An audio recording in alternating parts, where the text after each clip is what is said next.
Chief Constable, welcome to Essex. Thank you very much. You're a son of Essex. I am.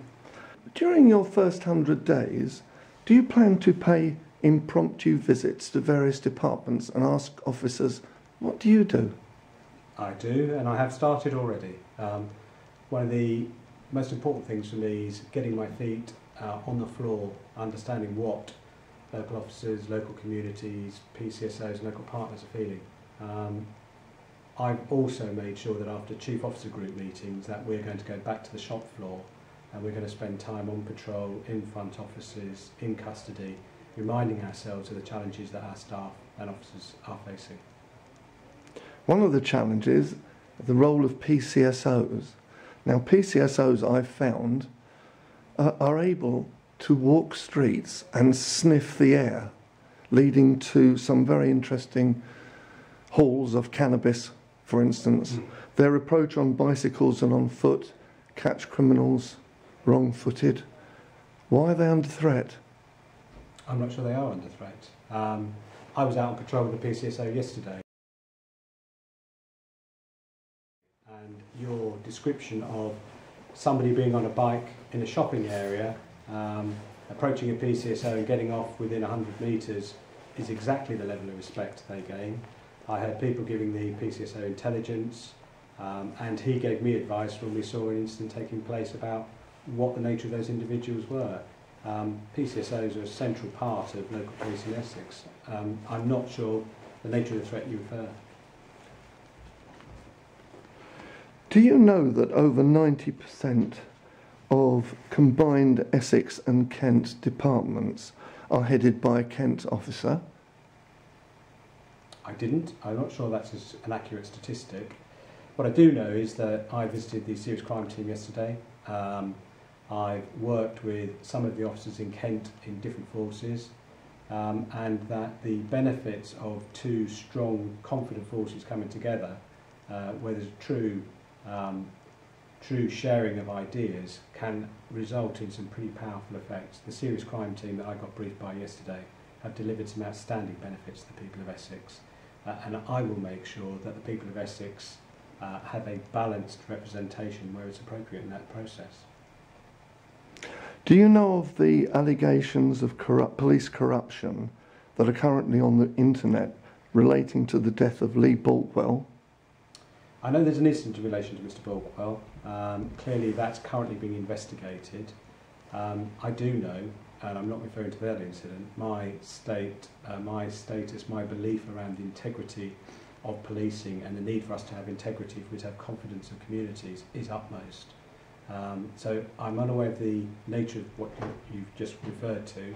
I am aware that people are on bail, but you can be assured that whilst I am the Chief Constable of Essex, integrity will be at the heart of what we're doing.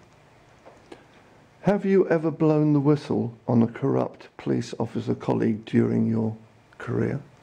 I did 2 years as head of the covert investigations within the Metropolitan Police, investigating some of the most challenging matters, which goes to the heart of why I'm so committed to making sure integrity is utmost.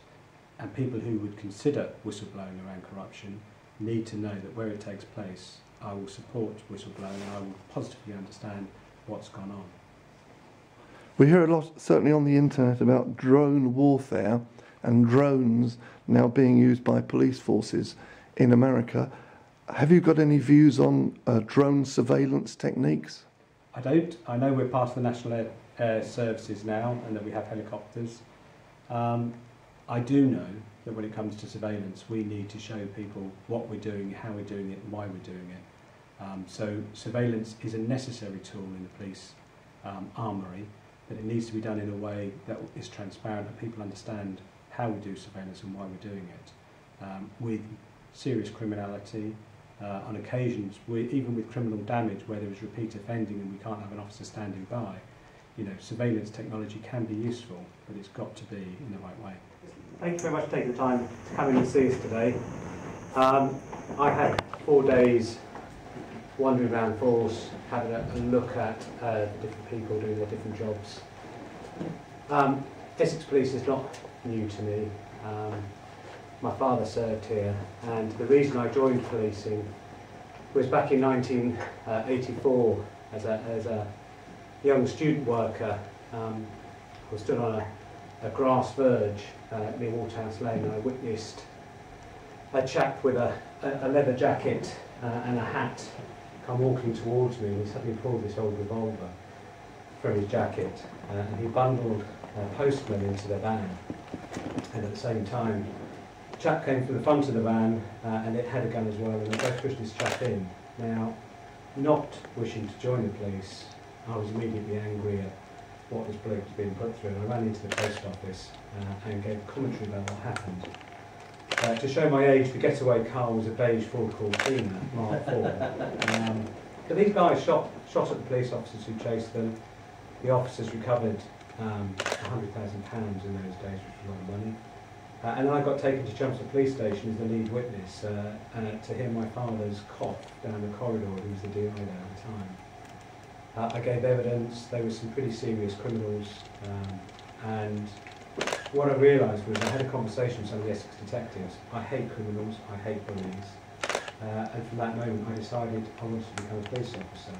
And although it's taken 28 years, following the advice of a couple of the detectives who turned around and said to me, why don't you go and do something somewhere else away from your father and then come back, I didn't think it would be 28 years. But for me, to be responsible for the county in which I was born, brought up, educated, and in which my wife has her business and my son goes to school, is the greatest privilege I could possibly have in policing. I've done 28 years of some pretty interesting things in London, but I'm absolutely clear to the people of Essex. I'm not here to tick a box. I'm here to make sure that we do everything possible as a police service to keep the people of Essex as safe as possible. I'm delighted to be given the opportunity. The PCC I think that Essex has got in the form of Mr Alston, we are hugely fortunate to have somebody who has a public service background and who clearly has a strong understanding of law enforcement. And that is part of the reason I felt I could come and be a Chief Constable, because I think the setup here gives us an enormous set of opportunities to improve. I met with people from across the county yesterday. I'm absolutely committed to making sure that following some of the difficult incidents Essex have been through, that we ensure we are as visible, we're on the ground, both at a local level, the senior officers, as possible. I've got some really clear expectations around the standards that I expect from Essex officers and staff. I'm absolutely clear, small things matter. You know, parking on double yellow lines is unacceptable unless you're at an emergency call. Wearing your hat and being proud of your uniform to be part of Essex Police is crucial. Making sure that you get to appointments when you say they are is going to be vital. And if we can make sure that everything we do is not focused around the reputation of the force, is not based around risk and aversion, but it's based around community need, I think there's some really strong opportunities for us. Very simply, I think we've got three opportunities. I see there those three C-axes in the Essex symbol that we've got there. You know, the first one is we've got to be about reducing crime. The expectation of people is that we keep them safe and away from crime in the first instance. The second one is that we catch people and detect them when things have gone wrong. But the third part of that symbol, the third sword, is bringing satisfaction and confidence to those we deal with. And I've looked at the history of Essex, which is a proud history, but one in which we are not delivering the levels of satisfaction to victims of crime that we need to. So we are going to make sure that that reduction, that detection and that satisfaction are the basis for what we do. And if we combine that with listening to our communities, because they're hugely varied, and I make no bones about it, I do not have all the answers. I only have the answers when I combine that with the quality of leadership I've seen in my preparation in my first few days in Essex. And then you combine it with the quality of the partnerships I've seen, and you combine it with the quality of the community support that Essex is privileged to have. Because that trust, that support we get from Essex people is fragile. You know, if we don't give them the right quality of service, then that very quickly will erode. So, you know, I want to send some really clear messages out to people of Essex about we will have standards, we will do our best around confidence satisfaction. I think I'm in a lucky position, not just that I've got the best job in policing as far as I'm concerned, and I have this ambition that Essex will be the best police force in the country. We're not going to be mediocre, we're not going to aspire to incremental, silly little measures. We're going to aspire to be the very best we can be. That means all of us pulling together. That means us listening as much as we do talking. And I'll prove I can do a bit of that in a moment when I have questions for you. I think if I was in your position, I'd also be having in the back of my mind that chap on the opposite side of the table was responsible for the phone hacking, post-Leveson investigations, and what's my position around media. You are the lifeblood about communicating, about making sure we understand what community's concerns are and what we're actually doing about them.